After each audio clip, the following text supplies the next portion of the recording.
Good morning. Walking subdivision Tagaytay. Develop ito ni Brittany, no? Ito, corner lot ito, no? 2,796 square meter for sale ito.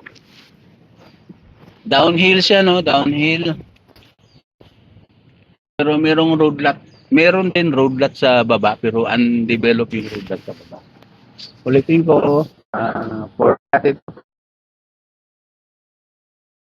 Crosswind Subdivision Tagaytay.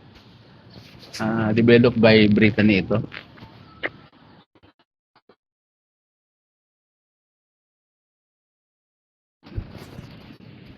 Jo, okay na?